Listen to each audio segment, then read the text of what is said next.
என்ன 43 கேங்கா? இல்லைங்க, TN31. TN31னா என்னன்னு பாக்குறீங்களா? அதாங்க கடலூர். கடலூர் ஒரு காலத்துல தமிழ்நாட்டின் தலைநகராக இருந்ததுங்க.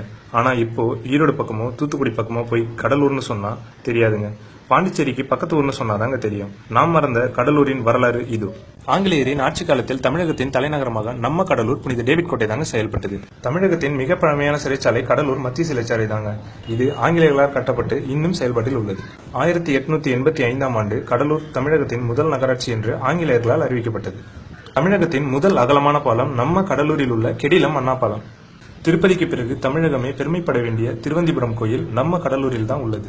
236 ஆண்டுகளுக்கு முன்பு ஆசிய கண்டத்தின் முதல் சர்க்கரை ஆலை நம்ம கடலூரில் உள்ள நெல்லிக்குப்பத்தில் நிறுவப்பட்டது. நம்ம கடலூரில் உள்ள வெள்ளி கடற்கரை தமிழகத்தின் 2வது பெரிய கடற்கரை. அதனாலதாங்க இயற்கை அன்னைக்கே நம்ம கடலூரை பிடிச்சிருக்கு. 2004இல் சுனாமி, 2011இல் தானே புயல், 2015இல் பெருவெள்ளம். அருட்பெருஞ்சோதி தனிப்பெருங்கருணை என்ற அடிகளை கொண்ட வள்ளலாரின் சபை நம்ம கடலூரில் தான் உள்ளது.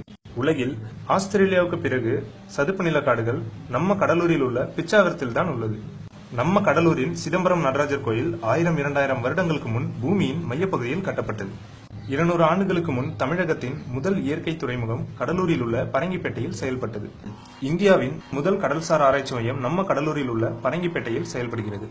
ஆசிய கண்டத்தின் முதல் இரும்பு உருக்கு ஆலை பரங்கிப்பேட்டையில் அமைக்கப்பட்டு அங்கிருந்து கொண்டு செல்லப்பட்ட இரும்பினால் சென்னை சென்ட்ரல் உருவாக்கப்பட்டது.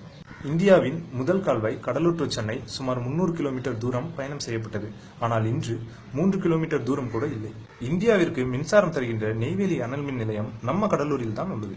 தடை செய்யப்பட்ட தொழிற்சாலைகள் உலகிலேயே கடலூர் சிப்காட்டில் மட்டும்தான் உள்ளது. ஐயா டாக்டர் APJ அப்துல் கலாம் அவர்களின் திருக்கரங்களால் 10 லட்சமாவது மரக்கன்று கடலூரில் நடப்பட்டது. பலாவு முந்திரியும் என்று கூறியவுடன் உடனே நினைவில் வருவது நம்ம கடலூரில் உள்ள பண்ருட்டி தாங்க.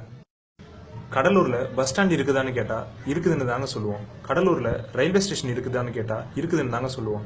கடலூர்ல ஏர்போர்ட் இருக்குதான்னு கேட்டா இல்லன்னு சொல்லுவோம். ஆனா ஒரு காலத்துல இருந்ததுங்க. அதற்கு சாட்சியா நம்ம கடலூர் நெய்வேலியில இன்னமும் அதற்குரிய ஓடுதலாம் இருக்குங்க.